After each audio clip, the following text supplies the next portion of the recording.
నమస్కారం ETV news కి స్వాగతం ముందుగా ముఖ్యాంశాలు నేపాల్ సైన్యం ఆధీనంలోకి కాఠ్మాండు ఆందోళనకారులను కట్టడి చేస్తున్న బలగాలు అంతర్జాతీయ విమానాశ్రయం మూసివేత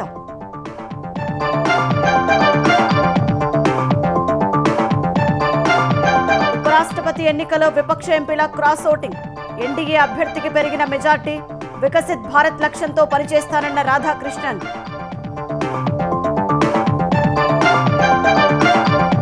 అనంతపురంలో నేడు సూపర్ 6 సూపర్ హిట్ సభ హాజరు కానున్న కూటమి నేతలు 15 నెలల్లో 1,00,000 కోట్ల మేర సంక్షేమం అందించినట్లు వెల్లడి వైసీపీ హయాంలో మద్యం కుంభకోణంపై ఈడీ దర్యాప్తు చేసే అవకాశం అంతర్జాతీయ లావాదేవీలపై విచారణ జరపొచ్చని ఢిల్లీలో వెల్లడించిన లోకేష్ తెలంగాణలో రహదారి ప్రాజెక్టులపై గడ్కరీకి రేవంత్ రెడ్డి నివేదన ఫ్యూచర్ సిటీ నుంచి బందర్ వరకు గ్రీన్ ఫోల్డ్ రోడ్డుకు అనుమతి ఇవ్వాలని విజ్ఞప్తి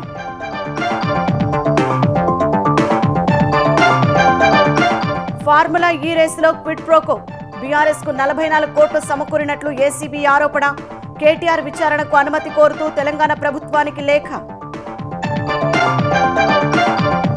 సుంకాల విషయంలో భారత్ పట్ల మారిన ట్రంప్ స్వరం చర్చలు సఫలమవుతాయని విశ్వాసం త్వరలోనే ప్రధాని మోదీతో మాట్లాడతారని వెల్లడి ఖతార్లో హమాస్ నేతలే లక్ష్యంగా ఇజ్రాయెల్ దాడులు కీలక నాయకుడు సహా 6 మృతి నెతన్యాహు వైఖరిని ఖండించిన ప్రపంచ దేశాలు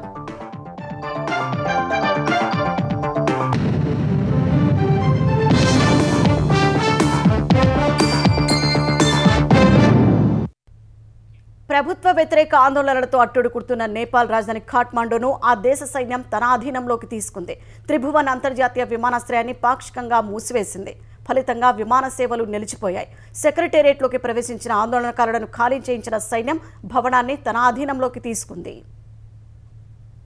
నేపాల్లో సామాజిక మాధ్యమాలపై నిషేధానికి వ్యతిరేకంగా ప్రారంభమైన జెన్ జెడ్ ఉద్యమం కొత్త మలుపు తిరిగి నేతల అవినీతిపైకి మళ్లీ రాజకీయ సంక్షోభానికి దారితీసింది నేపాల్ ప్రధాని కేపీ శర్మ ఓలీ ప్రభుత్వం అవినీతిలో కూరుకుపోయిందంటూ ఇటీవల సామాజిక మాధ్యమాల్లో జనరేషన్ జెడ్ ప్రచారం చేపట్టింది మంత్రుల పిల్లలు ఇతరుల విలాస జీవితాలపై వీడియోల్ని వైరల్ చేసింది ఈ క్రమంలోనే వారిని అడ్డుకునేందుకు ప్రభుత్వం రిజిస్ట్రేషన్ సాకుతో సామాజిక మాధ్యమాలపై నిషేధం విధించగా యువతరం భగ్గుమంది ఈ నెల 8న కాఠ్మాండూలో ఆందోళనలకు దిగడంతో పోలీసులు జరిపిన కాల్పుల్లో 19 మంది మరణించారు పరిస్థితి తీవ్రంగా మారడంతో దిగొచ్చిన ప్రభుత్వం సామాజిక మాధ్యమాలపై నిషేధాన్ని ఎత్తేసింది అయినా యువత శాంతించలేదు కేపీ దొంగ దేశాన్ని వీడాలి అనే నినాదంతో కాఠ్మాండు వీధుల్లో స్వైరవిహారం చేశారు అవినీతి నేతలపై చర్యలు తీసుకోవాలంటూ కర్ఫ్యూ ఉన్నా లెక్క చేయకుండా కాలంకి బనేశ్వర్ చపగాన్ థెకోలలో ఆందోళనలకు దిగారు పార్లమెంటు సుప్రీంకోర్టు అధ్యక్షుడు ప్రధాని నివాసాలు సహా పలువురు మంత్రుల ఇళ్లకు నిప్పు పెట్టారు మంత్రులపై దాడులు కూడా చేశారు వందల మంది ప్రధాని ఓలీ కార్యాలయంలోకి దూసుకెళ్లారు కాల్పుల్లో 19 మంది మృతికి బాధ్యత వహిస్తూ రాజీనామా చెయ్యాలని డిమాండ్ చేశారు సైన్యం సూచన మేరకు ఆయన వెంటనే రాజీనామా చేస్తున్నట్లు ప్రకటించారు అక్కడితో ఆగని నిరసనకారులు పార్లమెంటుపై దాడి చేసి నిప్పంటించారు అధ్యక్షుడు రామచంద్ర పౌడెల్ ఇంటిపై దాడి చేశారు దల్లులోని మాజీ ప్రధాని ఝాలానాథ్ ఖనాల్ నివాసానికి సైతం నిప్పంటించారు ఈ ఘటనలో ఆయన సతీమణి రాజ్యలక్ష్మి చిత్రకార్ తీవ్ర గాయాల పాలై మృతి చెందినట్లు స్థానిక మీడియా కథనాలు పేర్కొన్నాయి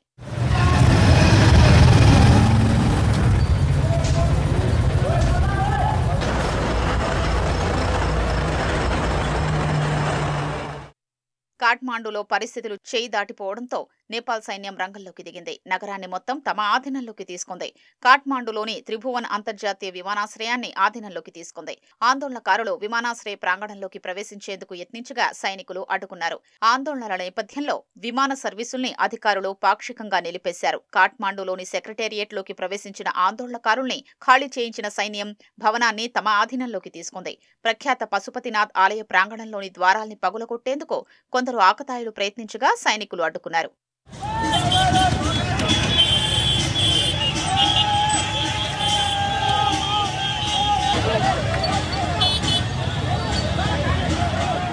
ప్రధాని పదవికి కేపీ శర్మ ఓలీ రాజీనామా చేయగా అధ్యక్షుడి ఆమోదం లభించింది. వెంటనే కొత్త ప్రభుత్వం ఏర్పాటుపై చర్చలు ప్రారంభమయ్యాయి. తదుపరి ప్రధానిగా కాఠ్మాండు మేయర్ బాలేంద్ర షా పేరు వినిపిస్తోంది.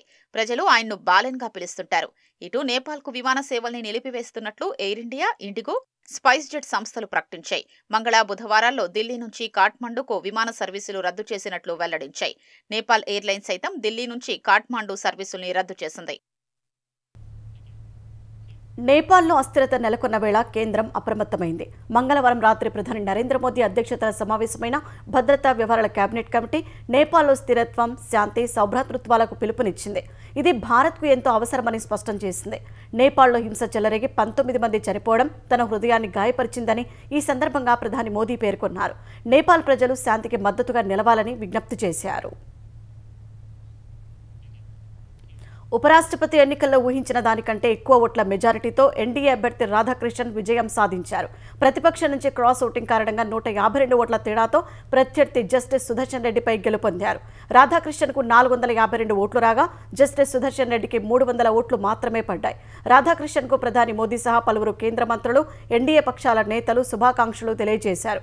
ప్రధాని మోదీ సంకల్పమైన వికసిత్ భారత్ లక్ష్య సాధనకు తన వంతు కృషి చేస్తారని నూతన ఉపరాష్ట్రపతి రాధాకృష్ణన్ చెప్పారు. ఉపరాష్ట్రపతి ఎన్నికల్లో ఎన్డీఏ అభ్యర్థి సిపి రాధాకృష్ణన్ ఘన విజయం సాధించారు. విపక్ష ఇండీ కూటమి అభ్యర్థి జస్టిస్ సుదర్శన్ రెడ్డిపై 152 ఓట్ల మెజారిటీతో విజయాన్ని సొంతం చేసుకున్నారు. మంగళవారం పార్లమెంటు సముదాయంలో ఎన్నికల ప్రక్రియ ముగిసిన అనంతరం రాధాకృష్ణన్ విజయం సాధించినట్లు ఎన్నికల రిటర్నింగ్ అధికారి పీసీ మోదీ ప్రకటించారు. పార్లమెంటు ఉభయ సభల్లో సీట్లు 788 ఉండగా రాజ్యసభలో 6, లోక్సభలో 1 ఖాళీగా ఉండడంతో 781 మందికి ఓటు వేసే హక్కు లభించింది. బీజేడీకి చెందిన 7, బీఆర్ఎస్ 4, శిరోమణి అకాలీదళ్కు చెందిన 1 ఓటింగ్కు దూరంగా ఉండగా 769 మంది ఎంపీలకు ఓటింగ్ అవకాశం దక్కింది. పోలింగ్ ముగిసేటప్పటికే 767 మంది ఓటు హక్కు వినియోగించుకున్నారు. సాయంత్రం 6 గంటలకు ఓట్ల లెక్కింపు చేపట్టి 7 గంటల 20 నిమిషాలకు విజేతను ప్రకటించారు. చెల్లని ఓట్లు 15 చొప్పున ఉండగా చెల్లుబాటైన ఓట్లలో ఎన్డీఏ అభ్యర్థికి 60.10%, ప్రతిపక్షాల అభ్యర్థికి 39.89% ఓట్లొచ్చాయి. అయితే రాధాకృష్ణన్కు ఊహించిన దానికంటే 14 ఓట్లు ఎక్కువ రాగా జస్టిస్ సుదర్శన్ రెడ్డికి ఆ మేరకు తగ్గాయి. ప్రతిపక్షాల వైపు ఉన్నవారు ఎన్డీఏ అభ్యర్థికి క్రాస్ ఓటింగ్ చేసినట్లు స్పష్టమవుతోంది. దాదాపు 40 మంది ఎంపీలు ఆత్మ ప్రబోధానుసారం ఓట్లు వేశారని లోక్సభలో బీజేపీ చీఫ్ విప్ సంజయ్ జాయస్వాల్ చెప్పారు. తర్వాత మంత్రి ప్రహ్లాద్ జోషి నివాసంలో జరిగిన కార్యక్రమంలో రాధాకృష్ణన్ను ప్రధాని మోదీ సహా పలువురు కేంద్ర మంత్రులు, ఇతర నేతలు అభినందించారు. ఉపరాష్ట్రపతిగా అద్భుత పనితీరు చూపుతారన్న నమ్మకం తనకుందని ప్రధాని మోదీ చెప్పారు. రాధాకృష్ణన్కు చంద్రబాబు, పవన్ కళ్యాణ్, కేంద్ర మంత్రి కిషన్ రెడ్డి, బీజేపీ తెలంగాణ అధ్యక్షుడు రామచంద్రరావు శుభాకాంక్షలు తెలియజేశారు.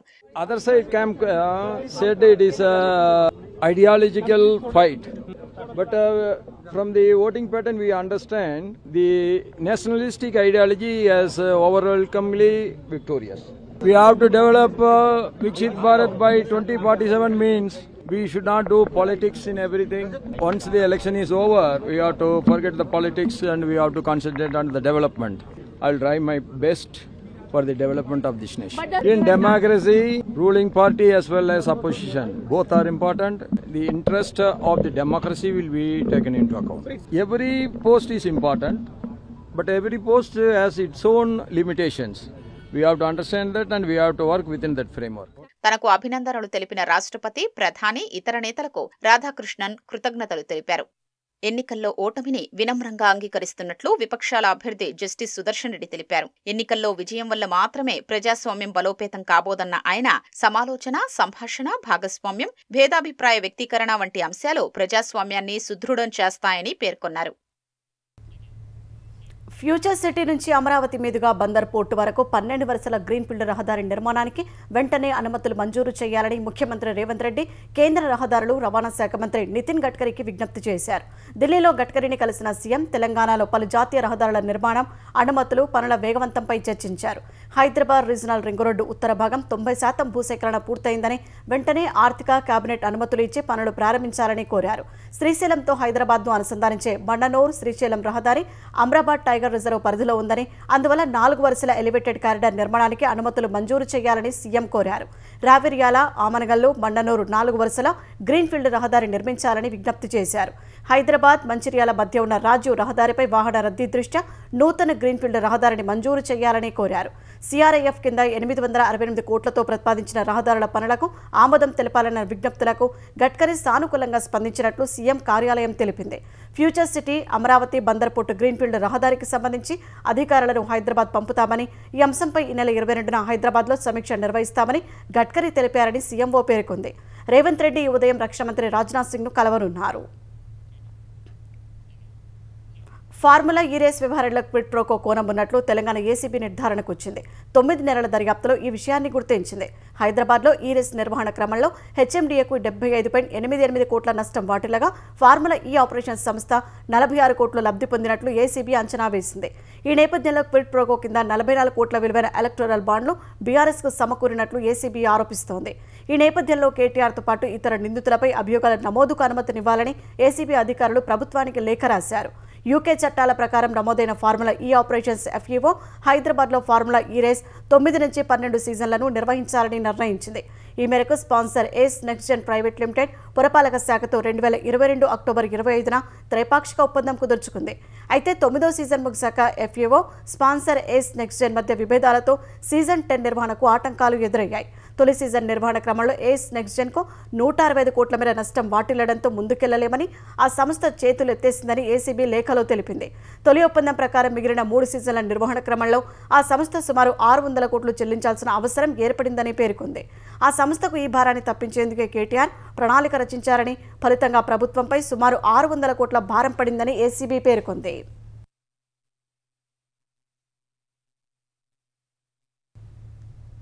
ఆంధ్రప్రదేశ్లో కూటమి ప్రభుత్వ 15 నెలల పాలనలో సాధించిన విజయాల్ని ప్రజల్లోకి తీసుకెళ్లేందుకు తెలుగుదేశం, జనసేన, బీజేపీ సిద్ధమయ్యాయి. అనంతపురంలోని ఇంద్రప్రస్థ నగర్లో సూపర్ 6 సూపర్ హిట్ పేరిట నేడు భారీ బహిరంగ సభ నిర్వహణకు సర్వం సిద్ధమైంది. అధికారంలోకి వచ్చాక 3 పార్టీలు ఉమ్మడిగా నిర్వహిస్తున్న తొలి సభకు ముఖ్యమంత్రి చంద్రబాబు, ఉప ముఖ్యమంత్రి పవన్ కళ్యాణ్, విద్యా, ఐటీ శాఖల మంత్రి నారా లోకేష్, బీజేపీ రాష్ట్ర అధ్యక్షుడు మాధవ్ సహా 3 పార్టీల అగ్రనేతలు ఈ సభకు హాజరు కానున్నారు. రాష్ట్ర వ్యాప్తంగా వివిధ ప్రాంతాల నుంచి దాదాపు 5 లక్షల మంది హాజరయ్యేలా ఏర్పాట్లు పూర్తి చేశారు. ఏడాది కాలంలోని అత్యంత కీలకమైన నిర్ణయాలతో పాటు ఎన్నికల్లో హామీ ఇచ్చిన సూపర్ 6 పథకాలను పూర్తి చేసి ప్రజలకు సంక్షేమం అందించడాన్ని 3 పార్టీల నేతలు ప్రస్తావించనున్నారు. ఉమ్మడిగా అమలు చేసిన సూపర్ 6 పథకాలతో ఇప్పటికే 1,00,000 కోట్ల రూపాయలకు పైగా సంక్షేమం, అభివృద్ధి ప్రజలకు చేరింది. అమరావతి, పోలవరం పోర్టులో ఎయిర్పోర్టు ప్రాజెక్టులు సహా వేర్వేరు అభివృద్ధి కార్యక్రమాల ప్రాజెక్టులు పట్టాలెక్కి వేగంగా నిర్మాణం పూర్తి చేస్తున్న అంశాలను కూడా ఈ వేదిక ద్వారా కూటమి పార్టీల అగ్రనాయకత్వం ప్రజలకు వివరించనుంది. రష్యా నుంచి చమురు కొంటుందన్న సాకుతో భారత్పై ఎడాపెడా సుంకాలు విధించిన అమెరికా అధ్యక్షుడు డొనాల్డ్ ట్రంప్ ప్రస్తుతం మెత్తబడినట్లు కనిపిస్తోంది. ద్వైపాక్షిక వాణిజ్య చర్చలను భారత్, అమెరికా విజయవంతంగా పూర్తి చేస్తాయని భావిస్తున్నట్లు తెలిపారు. రానున్న రోజుల్లో ప్రియమిత్రుడు ప్రధాని నరేంద్ర మోదీతో మాట్లాడేందుకు ఎదురు చూస్తున్నారని పేర్కొన్నారు. ఈ మేరకు తన సామాజిక మాధ్యమం ట్రూత్లో పోస్ట్ చేశారు. వాణిజ్యపరమైన అడ్డంకులను తొలగించేందుకు అమెరికా, భారత్ చర్చలు కొనసాగిస్తున్నాయని ట్రంప్ తెలిపారు. ఈ విషయంలో ఒక ఒప్పందానికి రావడానికి ఎలాంటి ఆటంకాలు ఎదురు కాబోవని ఆశిస్తున్నట్లు ఆయన రాసుకొచ్చారు. మద్యంలో కుంభకోణానికి పాల్పడలేదంటూ ఏ దేవుడి మీదైనా వైసీపీ నేతలు ప్రమాణం చేయాలని మంత్రి లోకేష్ సవాల్ విసిరారు. అంతర్జాతీయ లావాదేవీలపై ఎన్ఫోర్స్మెంట్ డైరెక్టరేట్ దర్యాప్తు చేసే అవకాశం ఉందని వ్యాఖ్యానించారు. ఉపరాష్ట్రపతి ఎన్నికల్లో కూటమి ఎంపీల సమన్వయం కోసం ఢిల్లీ వెళ్లిన సందర్భంగా మంత్రి లోకేష్ అక్కడి మీడియాతో చిట్చాట్ నిర్వహించారు. వైసీపీ నేతలు మద్యం కేసులపై ఎన్నోసార్లు విలేకరుల సమావేశాలు పెట్టినా కుంభకోణం జరగలేదని ఏనాడు చెప్పలేదని అన్నారు. పెద్దిరెడ్డి కంపెనీకి అదాన్ డిస్టిలరీస్ నుంచి 5 కోట్లు వెళ్లాయని, అదేమీ చిన్న మొత్తం కాదన్నారు. మద్యం కుంభకోణంలో అంతర్జాతీయ లావాదేవీలను ఈడీ బయటకు తీస్తుందని ఆశాభావం వ్యక్తం చేశారు. ఇటీవల ప్రధానిని కలిసిన విషయాన్ని ప్రస్తావించగా వీలైనప్పుడు కలిసి రాష్ట్రంలో ఏం జరుగుతుందో ఆయనకు వివరించి ఫీడ్బ్యాక్, సూచనలు తీసుకోవాలనుకున్నారని లోకేష్ చెప్పారు. మరోవైపు బీఆర్ఎస్ నేత కేటీఆర్ తరచూ లోకేష్ను ఎందుకు కలుస్తున్నారో చెప్పాలంటూ ఇటీవల తెలంగాణ సీఎం రేవంత్ రెడ్డి చేసిన వ్యాఖ్యల గురించి ఆయన్ని అడగాలని లోకేష్ సూచించారు. సోషల్ అకేషన్లలో మనుషులను కలవడంలో తప్పేముందని ప్రశ్నించారు. తాను అందరినీ కలుస్తానన్న లోకేష్ ఎవరినైనా కలవాలంటే పక్క రాష్ట్ర ముఖ్యమంత్రి అనుమతి తీసుకోవాలా అని ప్రశ్నించారు. జూబ్లీహిల్స్ ఉప ఎన్నికల్లో టీడీపీ పోటీ చేయడం లేదని లోకేష్ స్పష్టం చేశారు.